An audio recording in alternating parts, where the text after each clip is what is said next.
Bismillahirrahmanirrahim. Assalamualaikum warahmatullahi wabarakatuh. Alhamdulillahirrahmanirrahim. Assalatu wassalamu ala asrofil anbiya wal mursalin wa ala alihi wa sahbihi ajma'in amma ba'du. Yang terhormat Ibu Riri Aisyah MPD selaku dosen pengampu mata kuliah pilihan kimia industri. Kemudian yang saya banggakan teman-teman kelas 6C. Kelas kimia industri. Baik, di sini kami dari kelompok 1 akan mempresentasikan makalah yang telah kami buat, yang mana membahas penerapan teknologi kimia pangan untuk meningkatkan kualitas dan juga keamanan produk, khususnya pada teknologi protein alternatif dan daging kultur atau food designated meat. Boleh di next?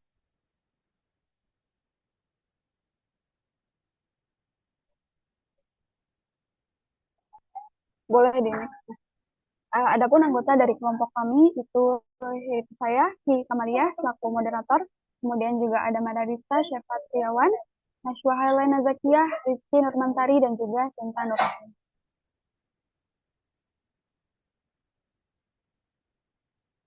Next.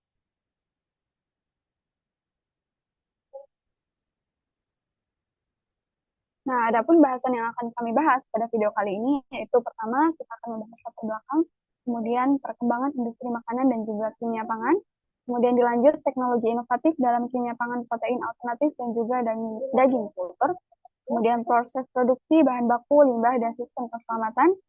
Kemudian ada juga prinsip kerja reaksi yang terlibat di industri makanan dengan teknologi inovatif. Ada juga prinsip kimia hijaunya, kemudian analisis teknologi inovatif, protein alternatif, dan daging kultur. Kemudian ada juga tantangan dalam implementasi teknologi, dan terakhir yaitu rekomendasi praktis untuk pengembangan dan juga penerapan teknologi kimia pangan inovatif. Nah, boleh di next. Saya serahkan kepada saudari Cinta. Padanya dipersilahkan. Baik, terima kasih kepada moderator. Jadi inovasi dalam industri makanan dan kimia pangan sangat penting untuk menghadapi tantangan modern seperti pertumbuhan populasi, penambahan pola konsumsi, dan keterbatasan sumber daya alam karena mendorong terciptanya sistem pangan yang efisien, aman, dan berkelanjutan. Nah, melalui pengembangan ide bahan baku serta teknologi pengolahan dan produksi yang mutakhir, inovasi memungkinkan terciptanya produk yang lebih sehat, menarik, dan berkualitas, sekaligus meningkatkan efisiensi produksi, memperpanjang masa simpan, serta menjamin keamanan pangan. Selain itu, penerapan teknologi baru seperti pengemasan aktif dan teknologi non-thermal dapat menjaga kesegaran dan keamanan produk. Sementara pengembangan protein alternatif dan makanan berbasis sel membantu mengurangi dampak lingkungan sehingga inovasi tidak hanya memenuhi kebutuhan konsumen tetapi juga mendukung keberlanjutan industri pangan. Nah, dengan demikian inovasi itu tuh tidak hanya berkontribusi pada pertumbuhan industri dan pemenuhan kebutuhan konsumen, tetapi juga mendukung terciptanya sistem pangan yang lebih berkelanjutan gitu dan bertanggung jawab terhadap lingkungan. Mungkin sekian dari saya kembalikan kepada moderator.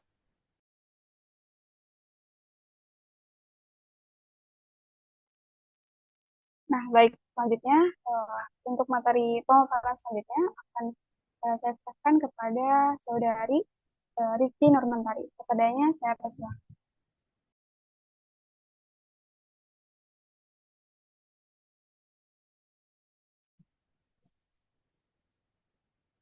Baik, selanjutnya adalah tinjauan pustaka ya.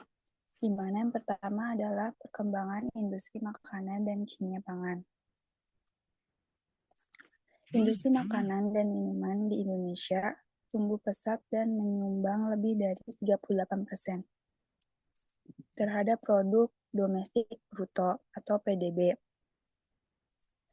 industri non-migas pada tahun 2023. Nah, pertumbuhan ini tuh didorong oleh permintaan akan produk yang berkualitas, bergizi, dan aman. Lalu, inovasi ini tuh terus berkembang melalui teknologi pemprosesan, penggunaan bahan alami, serta pengurangan gula dan garam. Nah, kimia pangan ini berperan penting dalam menjaga mutu, keamanan, dan umur simpan produk. Tantangan terkait regulasi bahan kimia ini masih ada, seperti memerlukan penegakan hukum yang lebih ketat dan edukasi masyarakat. Produk pangan fungsional seperti makanan kaya probiotik dan antioksidan menjadi tren disertai peran penting industri kecil menengah atau IKM dalam inovasi lokal. Nah, sinergi antara pemerintah, industri, dan akademisi itu diperlukan untuk mewujudkan industri makanan yang inovatif, sehat, dan berkelanjutan. For the next.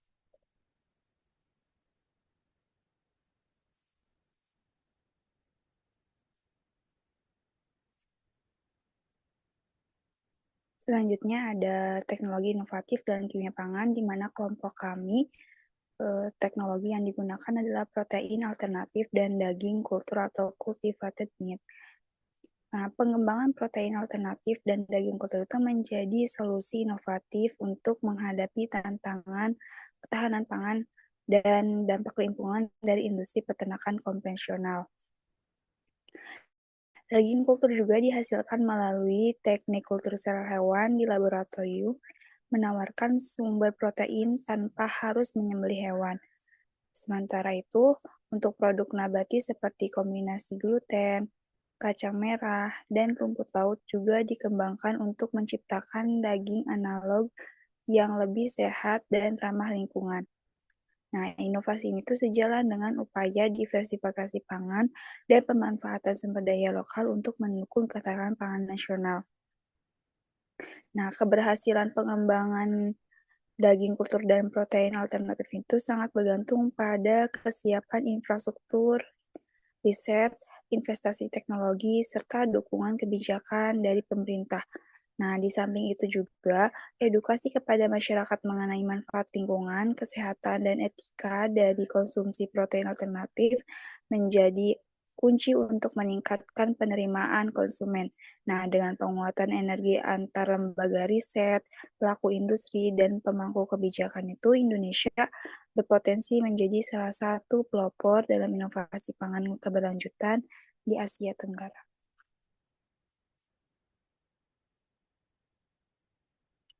Next.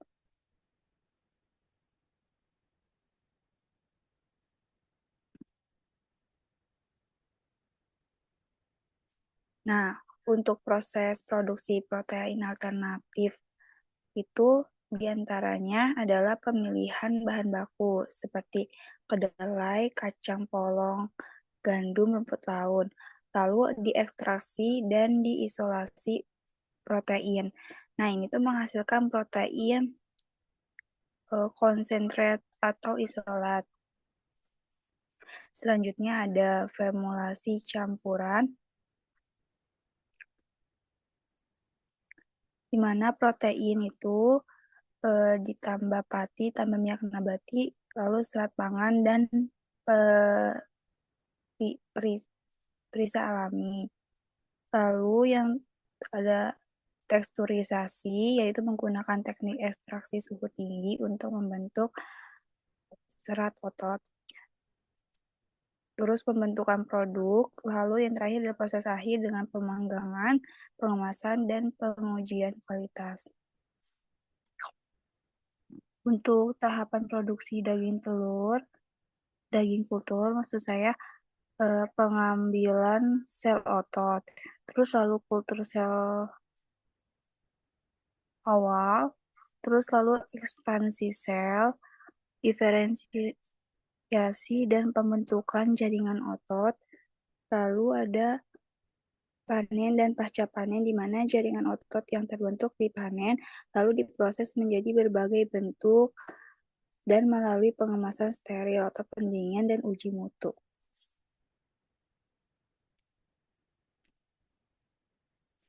Di next.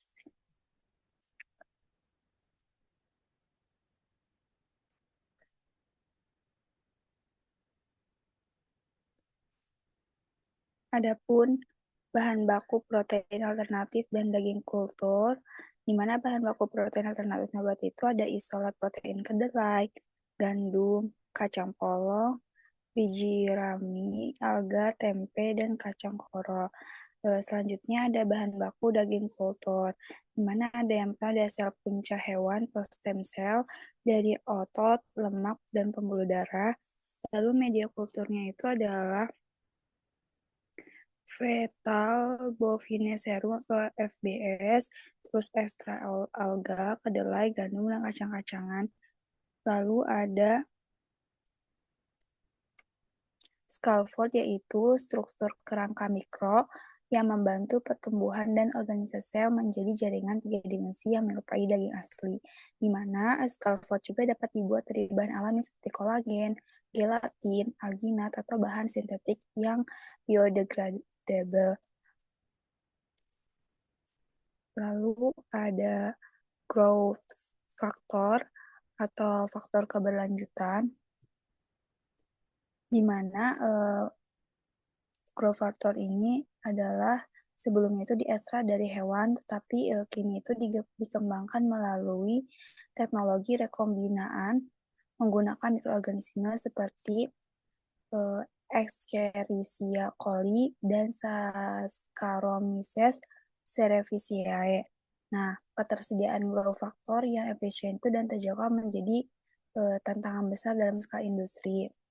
Lalu ada lemak nabati dan mikroalga. Selanjutnya ada limbah protein alternatif dan daging kultur, di mana dalam proses produksi protein alternatif dan daging kultur itu, limbah yang dihasilkan cenderung lebih sedikit dibandingkan dengan industri peternakan konvensional. Namun, jenis limbah yang diharapkan tetap perlu mendapatkan perhatian, terutama karena berasal dari media kultur yang digunakan selama pertumbuhan sel. Nah, media kultur itu mengandung senyawa organik seperti asam amino, gula, vitamin, serta faktor pertumbuhan yang apabila tidak dikelola dapat mencemari lingkungan. Oleh karena itu, pengelolaan limbah cair dari media kultur menjadi tantangan utama dalam keberlanjutan produksi daging kultur. Solusi yang dikembangkan meliputi daur ulang media dengan teknologi filtrasi dan membran separation. Sementara itu, limbah dari protein nabati seperti okara dapat dimanfaatkan sebagai pakan atau produk pangan. Nah, pendekatan zero waste itu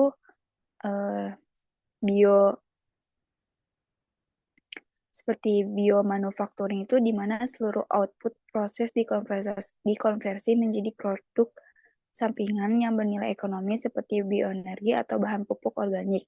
Nah, pendekatan ini itu sejalan dengan prinsip ekonomi sirkular dan mulai banyak diterapkan di laboratorium pangan berkelanjutan.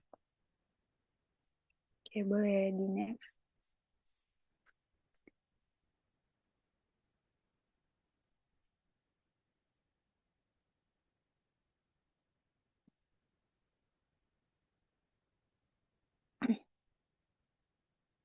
Nah, yang terakhir ada sistem keselamatan kerja protein alternatif dan daging kultur, di mana keselamatan dan kesehatan kerja atau K3 itu dalam industri protein alternatif dan daging kultur itu sangat penting untuk menjamin keamanan pekerja, produksi, dan lingkungan.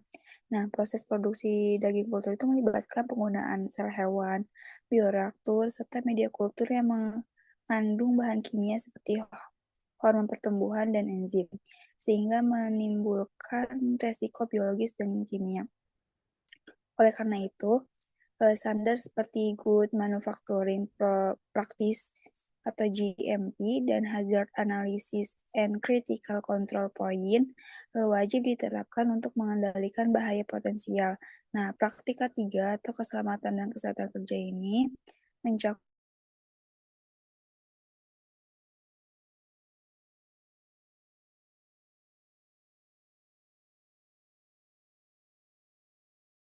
ruang produksi. Nah, selain itu, setiap bahan kimia harus disertai material safety data sheet atau MSDS dan disimpan dengan sistem ventilasi sesuai standar biosafety level 2 atau lebih. Nah, di Indonesia itu aspek ketiga ini diatur dalam Permenakertran nomor per 13 garis miring MN di garis miring X di garis miring 2011 tentang ambang batas paparan bahan biologis dan fisik serta peraturan kepala BSN nomor 3 tahun 2017 mengenai SNI ISO 45001 2018 yang menjadi acuan sistem manajemen ketiga di laboratorium dan industri pangan berbasis bioteknologi. Sekian yang bisa saya sampaikan. Saya kembalikan pada moderator.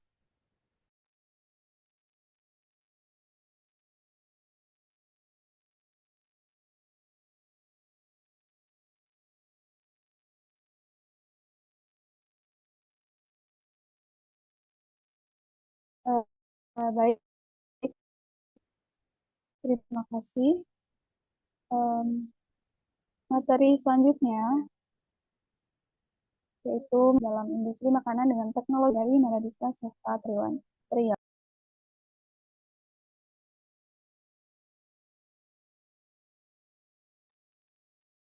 Baik, terima kasih atas waktunya.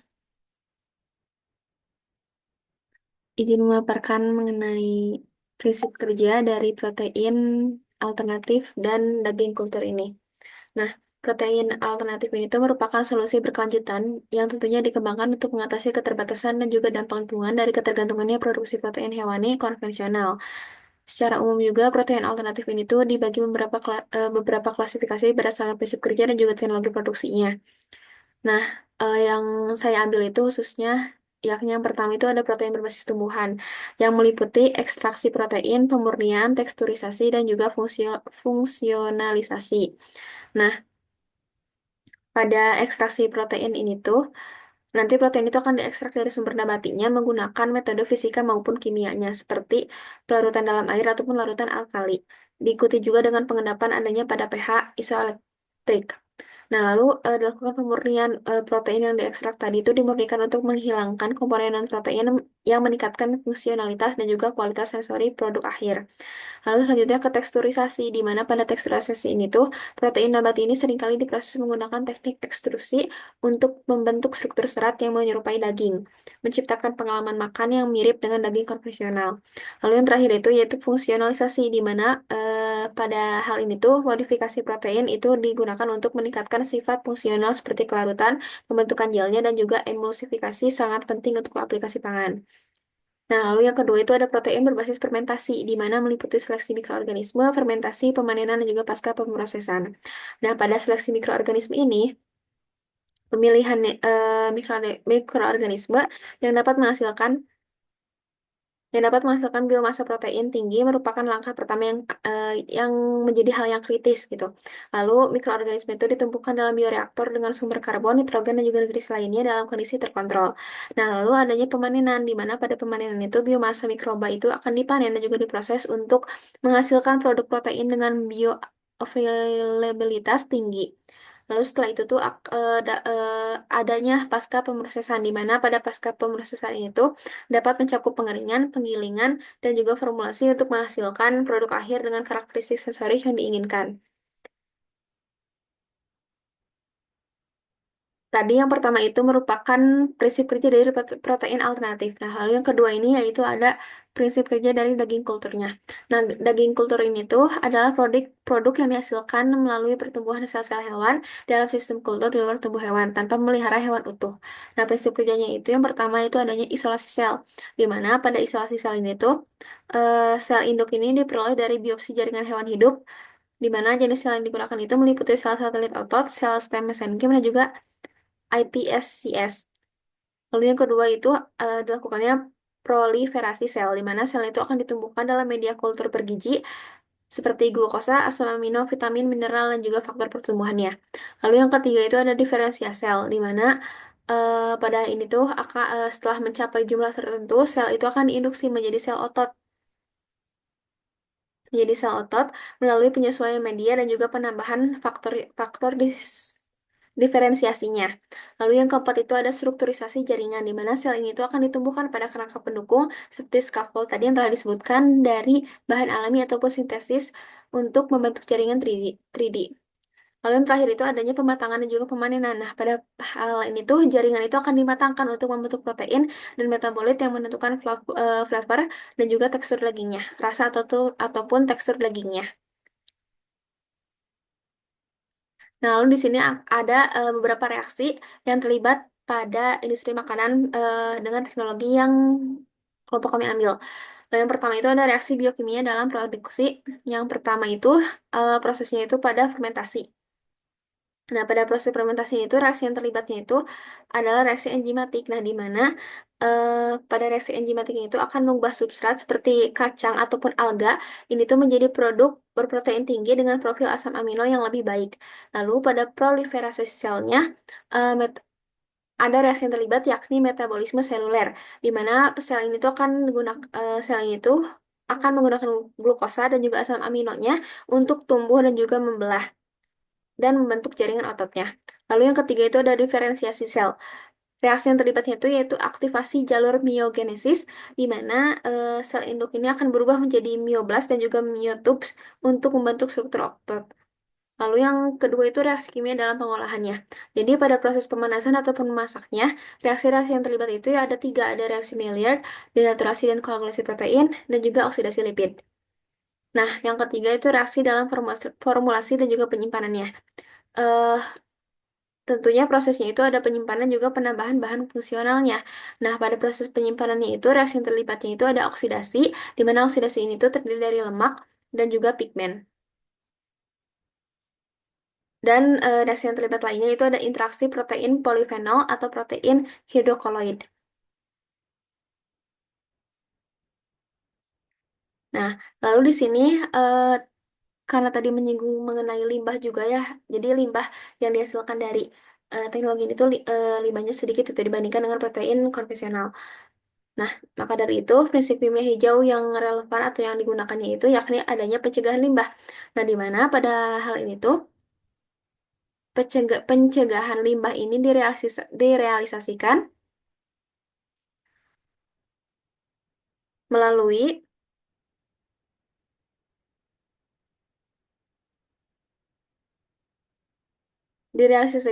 teknologi fermentasi presisi yang mengoptimalkan konversi substrat menjadi protein dengan rendemen yang tinggi.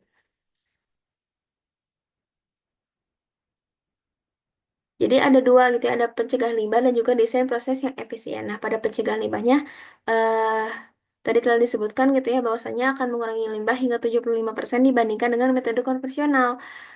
Serta sistem bioreaktor yang tertutup pada daging kultur ini akan memungkinkan daur ulang media pertumbuhan dan akan menghemat hingga 90% air dan juga nutrisi. Sementara pada desain proses yang efisiennya, diimplementasikan melalui pengolahan protein nabati dengan ekstrusi suhu rendah yang mengurangi konsumsi energi sebanyak 40% dan juga pengembangan bioreaktor dengan sistem pemanenan panas berlebih yang mengoptimalkan penggunaan energi menghasilkan penghematan biaya hingga 35%. Model penerapan lokal yang sukses ini tuh terlihat pada teknologi fermentasi tempe yang menerapkan prinsip zero waste. Tadi telah disebutkan juga bahwasanya ada prinsip zero waste. Zero waste dan optimasi bioreaktor skala kecil untuk produksi protein mikroalga di daerah pesisir Indonesia yang memanfaatkan energi surya dan air laut untuk efisiensi proses. Kurang lebihnya cukup, dikembalikan lagi ke moderator. Terima kasih. Baik, terima kasih.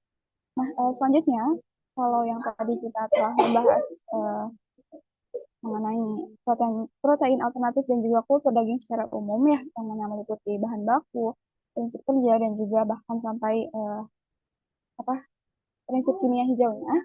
Selanjutnya kita akan membahas lebih jauh, yang mana di sini kita akan membahas analisis kritis, kemudian potensi, kemudian juga tantangan, serta rekomendasi atau solusi yang bisa untuk ditawarkan. Nah, pertama, eh, untuk bagian analisis kritis protein akan disampaikan oleh saya. Nah, pertama dimulai dari kualitas produk, di mana dari segi rasa, daging kultur itu berasal dari sel hewan yang dikultur ya. Sehingga secara teori memiliki potensi untuk meniru rasa daging konvensional karena mengandung komponen biokimia serupa, misalnya asam amino, peptida, dan juga lemak. Hingga saat ini, tantangan utamanya adalah meniru rasa khas daging yang sangat dipengaruhi oleh keberadaan lemak intramuskular atau margarin. Kemudian juga mioglobinnya dan juga reaksi Maillard saat pemasakan. Nah, penambahan bahan nabati atau mikroba dalam hybrid culture atau HCM dapat membantu memperkaya rasa, tapi juga berisiko untuk menghasilkan aftertaste yang berbeda dari daging asli. Nah, yang kedua dari segi tekstur. Nah, tekstur daging kultur itu sangat bergantung pada keberhasilan rekayasa jaringannya atau scaffolding, dan pembentukan serat otot atau muscle fiber. Nah, tekstur daging, terutama daging merah, itu dihasilkan dari struktur hierarkis serat otot, jaringan ikat, dan juga lemak intramuskular. Teknologi ini, si scaffolding dan juga bioprinting 3D, biasanya digunakan untuk meniru struktur ini. Namun, masih terdapat tantangan untuk menghasilkan tekstur yang benar-benar identik dengan daging konvensional, terutama pada produk whole cut seperti steak dan juga brisket. Nah, yang ketiga, dari nilai gizinya, CM atau daging kultur tadi itu bisa dikustomisasi nilai gizinya. Misalnya, kandungan lemak, asam lemak, protein, dan juga mikronutrien seperti zat besi, vitamin B12. Nah, secara prinsip, CM itu dapat memberikan protein berkualitas tinggi, yang mana setara dengan daging konvensional. Bahkan bisa lebih sehat jika kandungan lemak jenuh dikurangi atau bahkan diganti dengan lemak sehat seperti omega 3. Namun, beberapa komponen minor seperti vitamin B12 dan juga zat besi Hem perlu ditambahkan secara eksternal karena tidak semua dapat dihasilkan oleh kultur sel secara alami. Yang kedua dari segi keamanan pangan. Pertama, pengurangan bahan kimia berbahaya. Pengurangan bahan kimia berbahaya memerlukan pendekatan yang holistik atau menyeluruh, di mana kandungan karsinogenik dan juga akrilamida itu biasanya terbentuk saat pemrosesan suhu tinggi pada bahan berkarbohidrat. Nah, kontrol suhu dan waktu pengolahan menjadi diperlukan untuk meminimalkan pembentukannya. Kemudian juga benzena di dalam suatu minuman itu bisa dihindari dengan modifikasi proses fermentasi dan pemilihan bahan baku rendah fenol. Kemudian juga protein nabati berisiko mengandung antinutrisi, misalnya lektin, dan juga alergen seperti gluten dan juga kacang, yang mana memerlukan teknik ekstraksi dan juga pemurnian yang khusus. Yang kedua, dari segi stabilitas mikrobiologis, itu pada protein mikroba, risiko kontaminasi patogen seperti Salmonella atau E. coli itu diantisipasi melalui sistem fermentasi tertutup dan juga sterilisasi berkala. Protein mikroba seperti alga, jamur, dan juga bakteri itu rentan kontaminasi patogen jika proses fermentasinya tidak steril, sehingga implementasi good manufacturing practice atau praktek manufaktur yang bagus gitu ya, yang baik itu menjadi sebuah kunci. Nah, daging kultur itu berpotensi terpapar virus atau prion dari media pertumbuhan berbasis serum sapi, sehingga diperlukan substitusi dengan media sintetik atau nabati.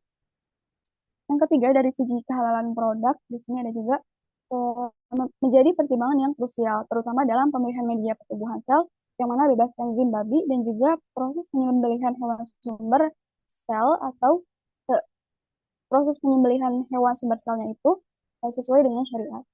Media fermentasi harus bebas bahan haram, misalnya enzim babi.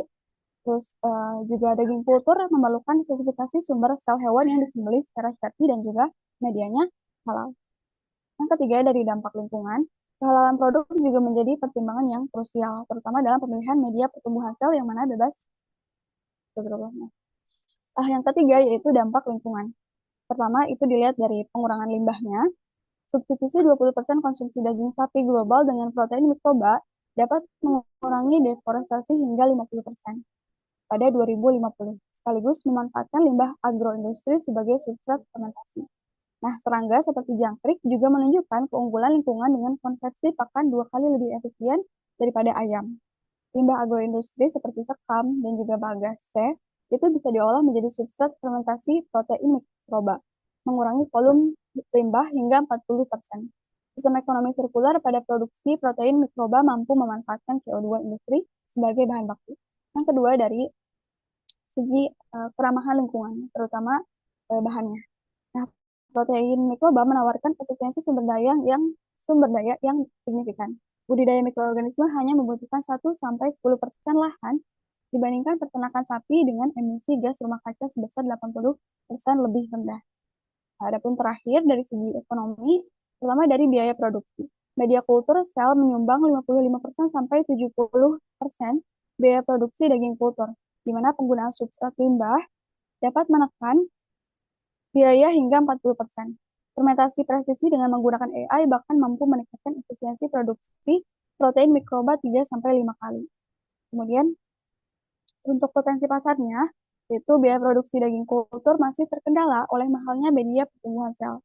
Namun, penggunaan limbah pertanian sebagai substrat mampu meningkatkan biaya hingga 40%. Salah lagi, maaf. Pasar protein alternatif global diproyeksikan tumbuh 11,4% per tahun dengan nilainya mencapai 26,5 miliar pada tahun 2030. Protein sel tunggal menjadi segmen paling prospektif dengan pertumbuhan 13,2% per tahun karena aplikasinya dalam pakan ternak dan suplemen. Di Indonesia sendiri, budaya jangkrik menawarkan nilai ekonomi menjanjikan melalui pemanfaatan sebagai pakan ternak dan juga bahan pangan fungsional, meski masih terkendala oleh perspektif negatif yang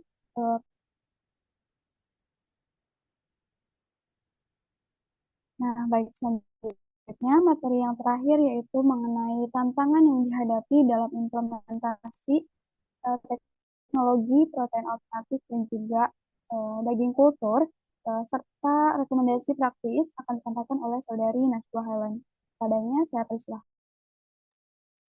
Baik, terima kasih kepada moderator. Di sini saya akan membahas 3 tantangan utama dalam implementasi teknologi pangan inovatif, khususnya pada daging kultur, yaitu dari sisi regulasi, biaya, dan infrastruktur, serta penerimaan konsumen. Pertama, dari segi regulasi, kita menghadapi kenyataan bahwa kerangka hukum untuk daging kultur masih belum seragam antar negara. Selain itu, pelabelan produk juga masih menjadi perdebatan. Kemudian yang kedua adalah biaya produksi yang tinggi, terutama karena media pertumbuhan sel seperti FBS yang harganya sangat mahal. Di sisi lain, skala produksi juga masih sangat terbatas. Kemudian untuk tantangan yang ketiga datang dari sisi konsumen, di mana banyak konsumen masih merasa asing dengan produk hasil laboratorium seperti ini.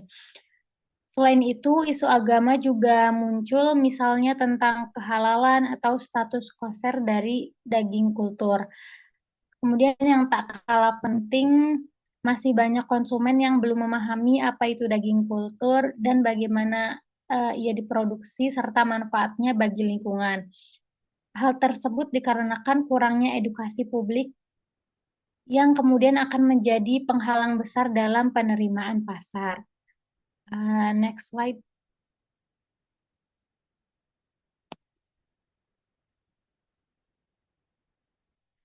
Nah, untuk menjawab berbagai tantangan tadi, kelompok kami merekomendasikan beberapa praktis pengembangan teknologi pangan yang bisa diterapkan di Indonesia. Yang pertama, penguatan regulasi dan kebijakan inovatif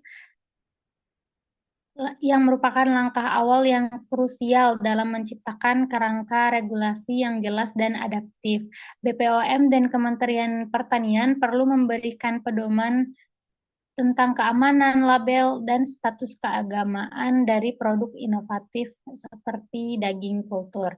Yang kedua, dukungan terhadap riset dan inovasi lokal, di mana Indonesia mempunyai banyak potensi lokal seperti alga, kacang-kacangan, dan jamur. Dukungan terhadap riset berbasis bahan lokal ini sangat penting. Kolaborasi antar peneliti, industri, dan startup perlu diperkuat agar hasil riset bisa dikomersialisasi. Yang ketiga, pembangunan fasilitas produksi skala pilot. Untuk mempercepat adopsi teknologi, pemerintah bisa membangun fasilitas produksi berskala pilot di kawasan strategis seperti Cikarang atau Pasuruan. Ini bisa dimanfaatkan oleh startup dan UMKM untuk melakukan uji coba produksi.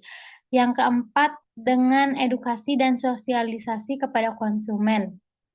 Kunci penerimaan konsumen adalah edukasi, kampanye media, pelibatan tokoh agama, serta pengajaran di sekolah bisa dilakukan untuk mengenalkan proses produksi, keamanan, dan manfaat dari daging kultur. Kemudian yang kelima, insentif ekonomi untuk industri inovatif. Agar industri tertarik mengembangkan produk ini, insentif seperti subsidi riset, pembebasan bea impor alat, hingga program pendanaan startup harus disediakan. Dan yang terakhir, adaptasi produk terhadap selera lokal, di mana produk daging kultur atau protein alternatif harus bisa menyatu dengan budaya makanan kita. Misalnya dibuat dalam bentuk bakso, sate, atau rendang. Ini akan mempercepat penerimaan masyarakat sekaligus membuka peluang ekspor produk khas Indonesia. Cukup sekian yang dapat saya sampaikan. Saya kembalikan kepada moderator.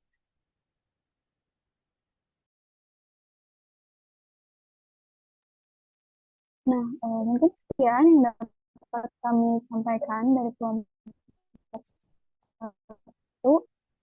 Mohon maaf atas kesalahan mungkin yang dari segi ucapan dan lain-lain. Terima kasih atas perhatiannya. Assalamualaikum warahmatullahi